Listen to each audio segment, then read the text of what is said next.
আজকে তোমাদের মনে অনেক অনেক অনেক প্রশ্ন আমি দেখতে পেলাম। সেই প্রত্যেকটা প্রশ্নের অ্যান্সার দেওয়ার জন্য আমি চলে এলাম। অনেকেই বলছো দাদা বা স্যার আমি কবে টাকা পাবো। আমি বলছি তুমি টাকা পাবে যদি তুমি আমার প্রথম থেকে শেষ অবধি এই ভিডিওটা মনোযোগ সহকারে দেখো। আমি তোমাকে কথা দিচ্ছি তুমি টাকা পাবে, যে কোনো ভুলই হোক না কেন তুমি টাকা পাবে। চলো শুরু করা যাক আজকের ভিডিও। আজকের ভিডিও টপিক কোন কোন ভুলের কারণে স্বামী বিবেকানন্দ স্কলারশিপের টাকা পাচ্ছে না ছাত্রছাত্রীরা। অনেকেই আমাকে কমেন্ট করে জানতে চেয়েছে কোন কোন ভুল আমি টাকা পাচ্ছি না কেন। প্রথম ভুল, যে সমস্ত ছাত্রছাত্রীরা এই রেজিস্ট্রেশন প্রসেসে অনেক ভুল করেছে, মানে যেমন আমি বলতে চাইছি অনেকের HOI ফরওয়ার্ড হচ্ছে না, অনেকের ফরওয়ার্ড হয়ে যাওয়ার পর অ্যাপ্লিকেশান স্যাংশন আসছে না, অ্যাপ্রুভ হচ্ছে না, অনেক দিন ধরে পড়ে আছে। তাদের জন্য একটা দুঃসংবাদ। হ্যাঁ, তোমরা ঠিকই শুনেছো, তাদের জন্য একটা দুঃসংবাদ। কারণ তারা সকলেই ভিডিওটা মনোযোগ সহকারে দেখো।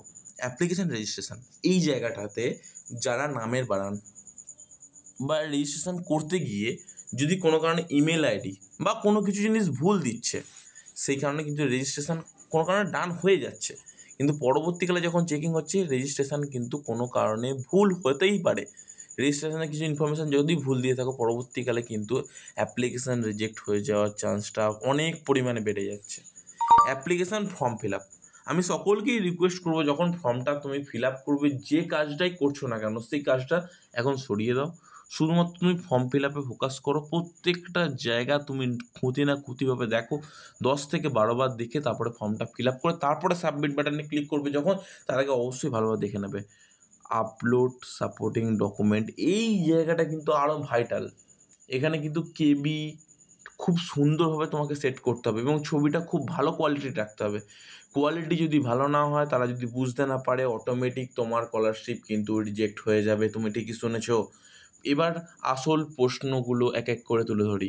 দাদা আমার অ্যাপ্লিকেশান ফরওয়ার্ড বাই HOI হয়ে আছে, দাদা আমার স্কলারশিপ স্যাংশন হয়ে আছে, আমার অ্যাকাউন্টে কেন এখনও টাকা ঢোকেনি? 48 দিন হয়ে গেছে, 4 মাস হয়ে গেছে, তারপরও কিন্তু HOI থেকে কোনো কিছু পরিবর্তন হয়নি। দাদা আমার অ্যাপ্লিকেশান সাবমিট থেকে অ্যাপ্লিকেশান ফরওয়ার্ড বাই HOI হয়ে যাওয়ার পর আবার সাবমিট দেখাচ্ছে। দাদা আমার স্যাংশন দেখাচ্ছিল কিন্তু স্কলারশিপ অ্যামাউন্ট নট ডিসবার্স দেখাচ্ছিল, কিন্তু বর্তমানে অ্যাপ্লিকেশান সাবমিটেড দেখাচ্ছে।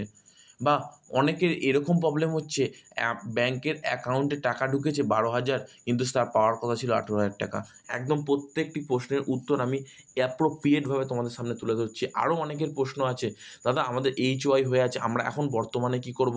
তোমাদের প্রত্যেক ছাত্রছাত্রী যারা যারা এই ভিডিওটা দেখছো, প্রত্যেক ছাত্রছাত্রীকে একটাই রিকোয়েস্ট করো, তোমরা প্রথম থেকে শেষ অবধি ভিডিওটা দেখতে থাকো।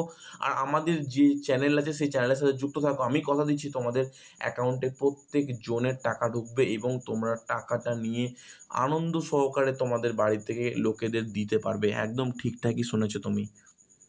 তোমাদের ফার্স্টে স্ট্যাটাস চেক করার জন্য কী করবে সেটা তোমরা সকলেই জানো, যারা জানো না তাদের বলে দিচ্ছি। আমার ডাইরেক্ট ক্রোম ব্রাউজারে যাবে বা যে কোনো ব্রাউজারে যাবে, সেখানে গিয়ে SBMCM স্কলারশিপ সার্চ করবে, ওখান থেকে ক্লিক করবে, ক্লিক করে অ্যাপ্লিকেশান আইডি পাসওয়ার্ড দেবে, নিচে ক্যাপচার কোডটা দেবে বা এখানে যে সিকিউরিটি কোড আছে সেটা দেবে, দেওয়ার পর অ্যাপ্লিকেশানের ভেতরে ঢুকবে। ঢোকার পর এখানে স্ট্যাটাস বার যেটা দেখতে পাচ্ছ, সেই স্ট্যাটাস বারটা ভালোভাবে লক্ষ্য করবে। এখানে কী লেখা আছে, এখানে application forward by HOI submitted, application approved, application sanction, amount not disburse, amount disburse yet, এটা লেখা আছে কিনা, এবং তোমার যে রেজিস্টার মোবাইল নাম্বার আছে সেখানে কি কোনো ক্লেম মেসেজ এসেছে কিনা। এটা কিন্তু তোমাদের কাছে অত্যন্ত গুরুত্বপূর্ণ। এই মুহূর্তে সবথেকে বড় গুরুত্বপূর্ণ বিষয়টা কি জানো? তোমাদের সকলকেই ফরওয়ার্ড বাই HOI বেশিরভাগেরই দেখাবে। কেন? অনেকে ভুল কী করছে দেখো, অনেকে ভুল করছে যে HOI দেখানোর পর অনেকে রিজেক্ট করে দিচ্ছে। কারণ SBMCM পোর্টালে কিন্তু স্পষ্টভাবে বলে দেওয়া আছে, এবারে মান্থলি ইনকাম কোনো রকমভাবেই শো করা যাবে না। তোমাকে ইয়ারলি ইনকাম দেখাতে হবে। তার জন্য স্বামী বিবেকানন্দ পোর্টাল থেকে তোমাদের ইনকাম সার্টিফিকেট ডাউনলোড করে কিন্তু অ্যাপ্লিকেশানটা করতে হবে। আদারওয়াইজ কোনো মতেই তুমি কিন্তু পাবে না। ডাউনলোড করার পর কী কী করবে দেখো, ডাউনলোড করার পর ফর্ম ফিল আপ করবে ইউটিউব থেকে ভিডিও দেখে। অবশ্যই রিসেন্ট কিন্তু 23-24 যেটা ছিল সেটা কিন্তু অবশ্যই রিসেন্টলি তুমি কিন্তু ডাউনলোড করে সেটা ফর্মটা ফিল আপ করবে এবং সেটা বিডিও অফিসার বা জয়েন্ট বিডিও বা যে কোনো এই গেজেটেড অফিসারের কাছ থেকে সাইন করিয়ে তবেই কিন্তু তুমি আপলোড করবে। আধার কার্ড থেকে শুরু করে প্রত্যেকটা জিনিসই অরিজিনাল এবং মার্কশিটের এপিঠ ওপিঠ অবশ্যই আপলোড করার চেষ্টা করবে, তাহলে তোমাদের স্কলারশিপে 100%। আর একটা কথা, অনেকে কী করছে, ব্যাঙ্ক অ্যাকাউন্ট এমন দিয়েছো যে ব্যাঙ্ক অ্যাকাউন্টটা সাধারণত সচল নয়, অচল, তাদের কিন্তু স্কলারশিপে অ্যামাউন্ট সম্পূর্ণরূপে পেতে কিন্তু অনেক অসুবিধা হচ্ছে। তোমরা ঠিকই শুনেছো, প্রত্যেকটা প্রশ্নের সমাধান করার আমি চেষ্টা করলাম। এর পরের যে ভিডিওটা আসছে সেই ভিডিওটাতে আমি তোমাদের প্রত্যেকের সমস্যার সমাধান করার চেষ্টা করছি। তাই তোমরা যারা যারা আমার পাশে আছো ধন্যবাদ, আর যারা যারা পাশে নেই তাদের বলবো তোমরা ভিডিওটা মন দিয়ে সহকারে দেখো। তোমাদের যে কোনো প্রশ্ন কমেন্ট বক্সে জানাও, আমার ইমেল আইডিতে মেল করো, আমি তোমাদের প্রত্যেকের সমস্যার সমাধান পাই টু পাই করবো। আর আমাদের চ্যানেলের সাথে যুক্ত থেকো। ধন্যবাদ, পরের ভিডিওতে দেখা হচ্ছে।